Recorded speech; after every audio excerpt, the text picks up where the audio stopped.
Renungan perayaan Santa Perawan Maria diangkat ke surga yang diambil dari Injil Lukas 1 ayat 39 sampai 56. Saudara-saudari yang terkasih, merayakan peristiwa Maria diangkat ke surga dapat menjadi ungkapan kepercayaan akan masa depan kemanusiaan sendiri. Pada suatu saat nanti, umat manusia akan kembali bersama dengan Tuhan di surga. Masa depan seperti ini bisa pula terjadi karena salah satu dari kemanusiaan, yakni Maria, dipercaya sudah ada di sana, dan kini ia melontarkan doa-doa permohonan dari yang biasa hingga yang terkhusus kepada Tuhan yang Maha Kuasa. Diceritakan dalam kitab Kejadian, manusia dan istrinya diusir dari Firdaus karena telah melanggar larangan memakan buah pengetahuan baik dan buruk. Dosa membuat manusia merosot. Sebelumnya mereka akrab dengan dunia ilahi, dapat bercakap-cakap dengan Tuhan, dan merasa aman di hadapannya. Tapi begitu mereka sadar telah melanggar larangannya, mereka takut bertemu dengannya dan menyembunyikan diri. Rasa saling percaya rusak dan mereka tidak lagi dapat berdiam di Firdaus. Dikatakan, Tuhan mengusir mereka dan bahkan menempatkan malaikat penjaga berpedang api agar mereka tidak bisa mendekat ke pohon kehidupan. Manusia kini harus berjerih payah mencari makan agar hidup terus. Istrinya harus menderita tiap melahirkan. Dengan demikian, manusia diam-diam dituntunnya melangkah dengan jatuh bangun lewat lorong-lorong yang tidak dijaga malaikat berpedang api. Begitulah ia berharap suatu saat nanti ketika manusia akan kembali ke surga, mengusir suasana murung untuk selama-lamanya.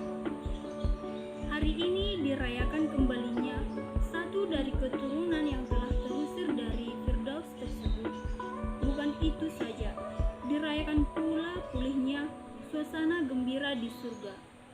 Dirayakan kebesaran Tuhan yang dapat membawa kembali kemanusiaan ke sana. Dirayakan kemampuan manusia untuk berada bersama dengan Tuhan. Dirayakannya orang yang hidup tulus, membiarkan diri dituntun suara batin. Manusia yang pertama bangkit dari kematian dan naik ke surga. Yesus dan Dia yang kini mengisi surga dengan kegembiraan. Dia itulah yang menuntun manusia kembali ke sana. Sebagai guru, sebagai gembala yang baik, dan sebagai penyelamat. Dia itu adalah Maria, Ibu Yesus. Bacaan Injil pada perayaan ini memuat dua bagian, yakni kisah Maria mengunjungi Elisabet yang tertulis dalam ayat 39-45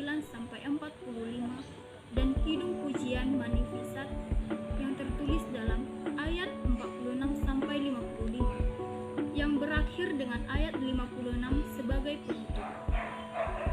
Bagian pertama mengisahkan dua orang perempuan yang mendapati diri beruntung.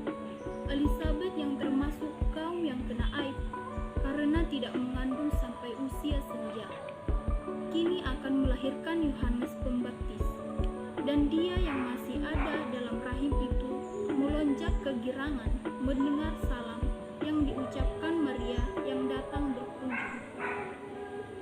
Maria sendiri harus melewati hari-hari yang tak enak, memikirkan bagaimana menjelaskan keadaan dirinya kepada Yusuf tunangannya.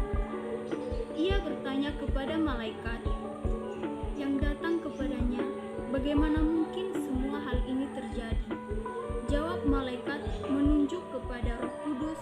Begitulah kisah yang disampaikan kepadanya oleh Lukas. Maria membiarkan Roh Kudus bekerja dalam dirinya. Tuhan yang mengubah diri menjadi suara hati manusia, dan suara hatinya itulah yang membuatnya berkata, "Aku ini hamba Tuhan, terjadilah padaku menurut perkataanmu." Roh yang sama juga membuat Maria mengidungkan pujian yang dibacakan hari ini. Kidung itu mulai pada ayat 46 dengan pujian bagi Tuhan yang turun ke bumi untuk menyelamatkan umatnya. Ia membuat hidup itu berarti dan membuat penderitaan bermakna. Kemudian dalam ayat 48 terungkap pengakuan bahwa Tuhan menyayangi orang-orang yang kecil sehingga mereka menjadi besar di mata orang.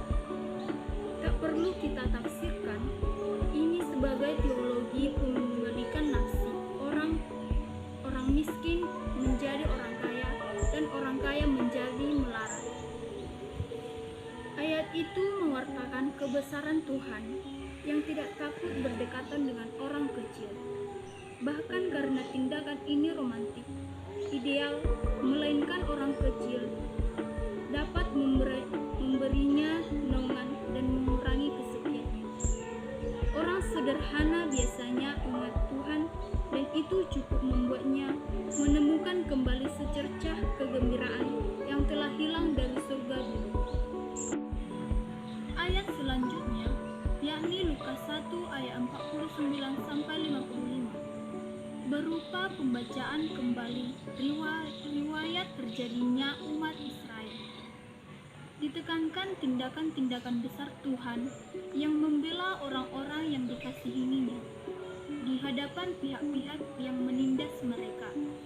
Puji-pujian yang terungkap dalam Magnificat ini dalam Kidung Hana 1 Samuel 2 ayat 1 sampai 10. Sering ada anggapan bahwa penderitaan, kemelaratan, ketidakbergunaan, aib, semuanya ini dikenakan sebagai suatu kesalahan. Juga dianggap bahwa keturunan orang yang bersalah. Dalam Kidung Magnificat, pendapat seperti ini tidak diakui. Malah ditegaskan bahwa Tuhan membela orang yang percaya kepadanya dan meminta pertolongan darinya. Orang-orang yang beruntung dihimbau agar mengambil sikap seperti Tuhan sendiri, yakni memperhatikan mereka yang kurang beruntung. Sama sekali bertolak belakang bila orang membiarkan kekayaan, kedudukan, kepintaran membuat sesama yang kurang beruntung menjadi terpojok atau kurang mendapat kesempatan untuk maju. Inilah yang kiranya hendak disampaikan dalam ayat 52 sampai 53 yang menyatakan bahwa kaum congkak hati akan dicerai-beraikan. Orang yang kedudukan akan direndahkan dan orang kaya yang akan disuruh pergi dalam tangan hampa. Kidung Magnificat mengajak orang-orang yang merasa beruntung diberkati oleh Tuhan dengan kelebihan, bukan untuk dinikmatinya, melainkan untuk berbagi kepada sesama. Kepercayaan akan kebersamaan Tuhan tidak bisa diterapkan begitu saja untuk menerangi ketimpangan sosial yang mengakibatkan adanya ketidakadilan yang kelembagaan. Namun demikian, kepercayaan ini dapat membuat manusia semakin peka dan mencari jalan memperbaiki kemanusiaan sendiri. Keterbukaan kepada kehadiran ilahi akan membuat orang makin lurus. Dalam Injil bagi Misa Vigilia atau Lukas 11 ayat 27 sampai 28 disebutkan ada seorang perempuan yang menyebut bahagia ibu melahirkan Yesus, yang tertulis dalam Injil Lukas 11 ayat 27. Yesus menambahkan yang berbahagia ialah mereka yang mendengarkan firman Allah dan memeliharanya. Yang menarik ialah adanya penekanan bagi kegiatan manusia. Dikatakan manusia dapat memelihara sabda Allah. Berarti sabda itu juga bisa berkembang dalam diri manusia dan bahkan menjadi bagian dari kehidupannya. Dan salah satu yang menjalankannya ialah Maria. Seperti yang diutarakan dalam Lukas 1 ayat 38, "Terjadilah padaku menurut perkataanmu." Sabda Allah yang dibawakan malaikat kepadanya menjadi kehidupan karena diterimanya dan dikandungnya. Dan Maria melahirkannya dalam wujud manusia. Kata-kata Yesus yang diteruskan dalam Lukas 11 ayat 26 memperjelas apa artinya berbahagia karena ia melahirkan dan membesarkannya. Maria berbahagia karena ia mendengarkan firman Allah dan memeliharanya. Semoga kita pun bersama Maria boleh bermada. Jiwaku memuliakan Tuhan dan hatiku bergembira karena Allah juru selamatku. Semoga kita pun dengan meneladan Maria dan berziarah hidup ini, kita pun dimuliakan bersama Maria. Ya Maria, doakanlah